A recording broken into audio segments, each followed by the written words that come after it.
Hi, I'm Marty Demko. Anger-prone people usually pay a big price professionally, personally, and in their health. This little talk at least aims to help. First, here are common scenarios that are likely to trigger anger and how the anger-prone person might wisely respond. Now, I stipulate up front that these are all easier said than done, but they should be at least aspirational. And afterwards, I will list the principles that are embedded in those examples for dealing with anger issues. And I'll conclude this little talk with a few tips on how to deal with the angry person in your life. First example, you made a mistake. Say you just missed your exit, or said something ill-advised, or you made a honking error. You can't control your instant disgust with yourself. That's visceral. But as soon as you can, take a deep breath. Remind yourself that beating yourself up won't help. Ask yourself what, if anything, you can do to ameliorate the situation, and then redirect your attention to something positive. Another example, someone hit one of your sore points. All of us are particularly sensitive to one or more things. Perhaps it's a false accusation, rudeness, sabotage of your efforts, denigration of your looks or intelligence, somebody supporting a political candidate you hate. At the moment that occurs, that it's virtually impossible for an anger-prone person to not feel angry. But it's critical that after that moment and before opening your mouth, you take a breath and excuse yourself, at least for a moment, to, quote, go to the bathroom. There, ask yourself what would best serve you. Exploding? Trying to stay measured? Even not returning to the situation? Another example, you found out your partner's having an affair. You had pledged to be monogamous, but your partner is cheating. Your first reaction is fury. I didn't deserve this. And what about diseases? I've been tempted, but I resisted. Why couldn't he or she? You were about to yell at your partner, but you left the house and took a long walk instead. In some ways, did I deserve this? Or is it just understandable that even in a good relationship, an affair is tempting? Indeed, half of married people cheat. Should I demand it stop? Should I leave the relationship? And by the way, I'm not sure about that half of married people cheat. Some significant percentage cheat. Of course, it's wiser to think the issue through before letting loose with fury, let alone violence that you'd later regret. And a final example is fury at President Trump. News outlets make it easy to be angry at Trump. Indeed, a couple of my otherwise mild-mannered friends said that if they had the opportunity, they'd kill him. Recognize that the public's fury with Trump is derived from media filtrations of the actual Trump.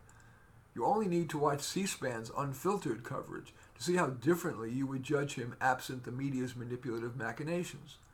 Just one current example. Note the media's double standard.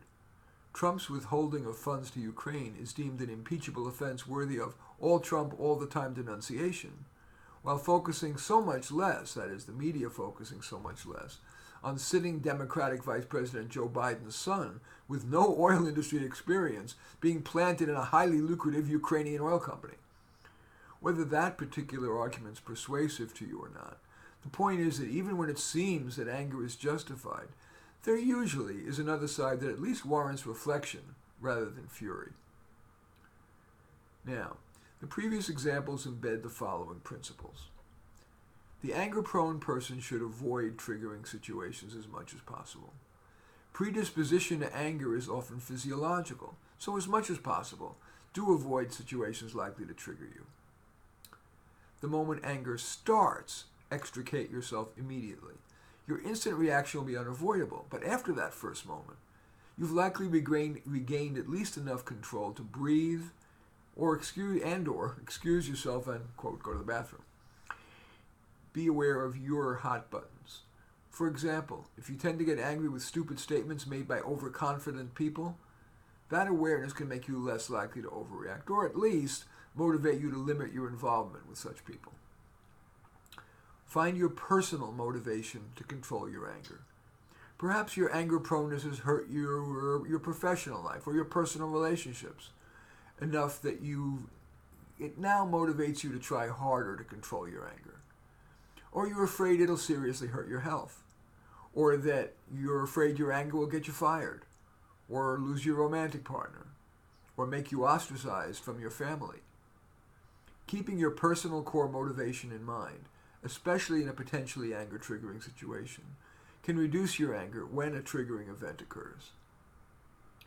Are you actually angry at yourself?